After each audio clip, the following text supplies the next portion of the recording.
उधर ईरान पर हमले रोकने का ऐलान करने के बाद डोनाल्ड ट्रंप ने खुद को दुनिया का रक्षक बता दिया, दुनिया का मसीहा बता दिया खुद को।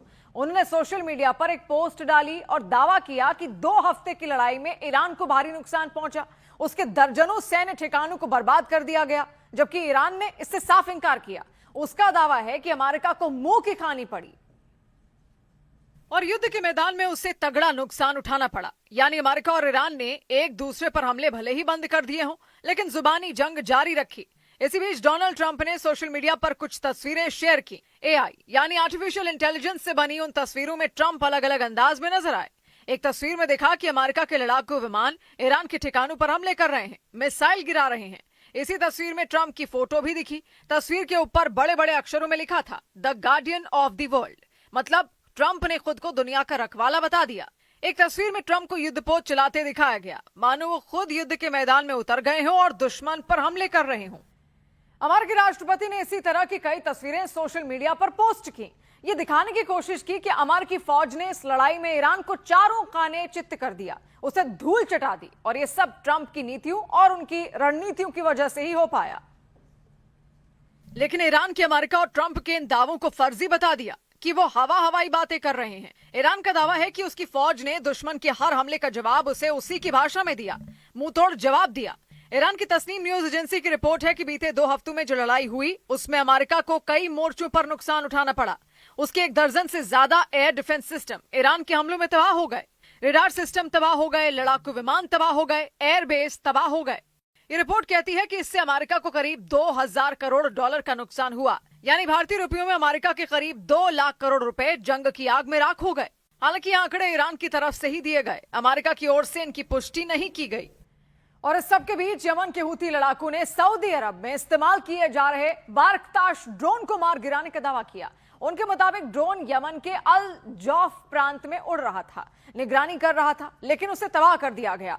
हमला ऐसे वक्त में हुआ जब सऊदी अरब और हूथी विद्रोहियों के बीच तनाव चरम पर पहुंच गया। हालांकि सऊदी अरब ने हूथी लड़ाकों के इस दावे पर कोई प्रतिक्रिया नहीं दी, लेकिन हूथी विद्रोहियों ने अपने दावे को पुख्ता करने के लिए एक वीडियो भी जारी किया।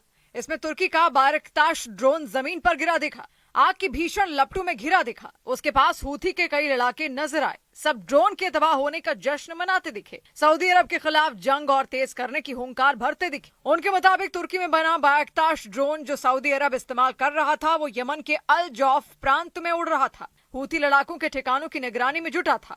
ये प्रांत यमन के उत्तर पूर्वी हिस्से में है, इसकी सीमा सीधा सऊदी अरब से लगती है।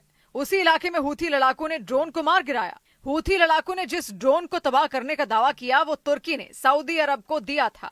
बारकताश ड्रोन लंबी दूरी तक उड़ान भरने वाला ड्रोन है। ये निगरानी कर सकता है, हमला कर सकता है, मिसाइल और बम ले जा सकता है। इससे 1 रोज पहले सऊदी अरब की गठबंधन सेना ने यमन में हूथी लड़ाकों के कई ठिकानों पर हमले का दावा किया था। बाद में हूथी लड़ाकों ने भी सऊदी अरब के तेल ठिकानों को बर्बाद करने का दावा किया था। इधर ईरान में अमेरिका के हमले रुकने के बाद कच्चे तेल की कीमतों में करीब 5% की गिरावट दर्ज की गई। अमेरिका और ईरान के बीच हमलों में कमी आने के बाद कच्चे तेल की कीमतों में 5% तक गिरावट दर्ज की गई। पिछले हफ्ते दोनों देशों के बीच हमलों के कारण कच्चे तेल की कीमत $100 प्रति बैरल के पार पहुंच गई थी। अमेरिका और ईरान के बीच हमले रुके तो शेयर बाजार में रौनक देखने को मिली। आईटी, ऑटो और फार्मा सेक्टर में आई तेजी की वजह से सेंसेक्स और निफ्टी ने अच्छा कारोबार किया। बाजार बंद होने तक सेंसेक्स में 776 अंकों की और निफ्टी में 228 अंकों की बढ़ोतरी दर्ज की गई। शेयर बाजार में आई तेजी की वजह से निवेशकों की संपत्ति 5.20 लाख करोड़ रुपए बढ़ गई। उधर काला सागर में सामान ढोने वाले जहाज पर हुए हमले में एक भारतीय नागरिक की मौत के बाद विदेश मंत्रालय ने यूक्रेन के राजदूत को तलब किया। घटना पर अपनी आपत्ति जताई, 2 टूक कहा कि आगे से ऐसा हमला ना हो। घटना 18 जुलाई को हुई थी। जानकारी के मुताबिक यूक्रेन की सेना ने काला सागर से गुजर रहे उस जहाज पर ड्रोन अटैक किया था। जहाज पर चालक दल के 10 सदस्य थे, उनमें 3 भारतीय थे और इसी हमले में सागर गुप्ता नाम के व्यक्ति की मौत हो गई थी। वो जहाज पर चीफ ऑफिसर के पद पर थे। यूक्रेन के ड्रोन हमले में उनकी जान चली गई। घटना पर भारत ने कड़ा ऐतराज जताया। विदेश मंत्रालय ने भारत में यूक्रेन के राजदूत को बुलाया, हमले की कड़ी निंदा की, साफ कहा कि मालवाहक जहाजों पर हमला मंजूर नहीं होगा, आम नागरिकों पर हमला मंजूर नहीं होगा। करीब 15 मिनट तक यूक्रेन के राजदूत यहां विदेश मंत्रालय में रहे और भारत ने अपनी सख्त आपत्ति दर्ज कराई। इसके साथ ही भारत ने सभी पक्षों से अपील की कि वो समुद्री रास्तों को और सुरक्षित बनाएं, मिलकर काम करें ताकि युद्ध के समय भी अंतर्राष्ट्रीय व्यापार जारी रह सके। 18 जुलाई को यह घटना काला सागर में हुई थी। काला सागर यूक्रेन के दक्षिणी हिस्से के किनारे बसा है। मालवाहक जहाज वहां से गुजर रहा था, तभी उस पर ड्रोन से हमला हो गया। हमले में भारतीय नागरिक सागर गुप्ता की मौत हो गई। चालक दल के दूसरे सदस्य सुरक्षित रहे। और इस घटना के बाद रूस ने भी एक मालवाहक जहाज पर अटैक कर दिया। उसके भी हमले का खामियाजा भारतीयों को भुगतना पड़ा। यह जहाज यूक्रेन के ओडेसा से निकल रहा था, तभी उस पर ड्रोन से हमला हो गया। अटैक होते ही जहाज भीषण आग की लपटों में घिर गया। बीच समंदर में वो आग का गोला बन गया। उस पर सवार 2 भारतीय लापता बताए गए। उस पर चालक दल के कुल 9 सदस्य सवार थे। उनमें 4 भारतीय थे। बाकी लोग तो सुरक्षित रहे, लेकिन 2 भारतीयों का कुछ पता नहीं चल सका। काला सागर में उनकी तलाश शुरू कर दी गई। इधर फ्रांस की राजधानी पेरिस में एक व्यक्ति ने 3 महिलाओं पर चाकू से हमला कर दिया। इस हमले से पेरिस में दहशत मच गई। हालांकि बाद में पुलिस ने उसे पकड़ लिया। पुलिस के मुताबिक आरोपी ने कहा कि उसे अल्लाह ने ऐसा करने का आदेश दिया था। यह घटना दिन दहाड़े हुई। उस वक्त सड़क पर कई लोग घूम रहे थे, तभी अचानक उस व्यक्ति ने एक के बाद एक 3 महिलाओं पर चाकू से हमला कर दिया। उन महिलाओं में एक महिला गर्भवती थी और उन्हें चाकू मारने के बाद वो व्यक्ति भागता नजर आया। उसके दोनों हाथों में चाकू थे। वो हाथ में चाकू लेकर बीच सड़क पर भाग रहा था। भागते भागते वो एक महिला से टकरा गया। वो गिरते गिरते बचा, लेकिन इसके बाद भी वो व्यक्ति रुका नहीं, वो भागता रहा। ये देखकर सड़क पर घूम रहे लोग बुरी तरह डर गए।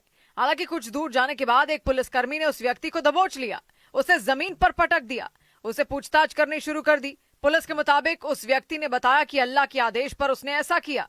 इसके बाद पुलिस आरोपी को गिरफ्तार कर अपने साथ ले गई। आरोपी ने जिन 3 महिलाओं पर हमला किया, उनमें 2 महिलाओं की हालत गंभीर बताई गई। बुलंदी हो बुलंदी सी तो ये मशहूर करती है, बुलंदी हो बुलंदी सी तो ये मशहूर करती है, अगर हद से ज्यादा हो तो ये मगरूर करती है। सौबात की एक बात कही दरवेश ने, नहीं है होश में फिर भी वो उठ उठ कर है चिल्लाता है, कुछ तो बात जो इस पर उसे मजबूर करती है। तो मिलते हैं कल, घड़ी जब इशारा करेगी 8 बजे रात का। वक्त होगा सौबात की एक बात का।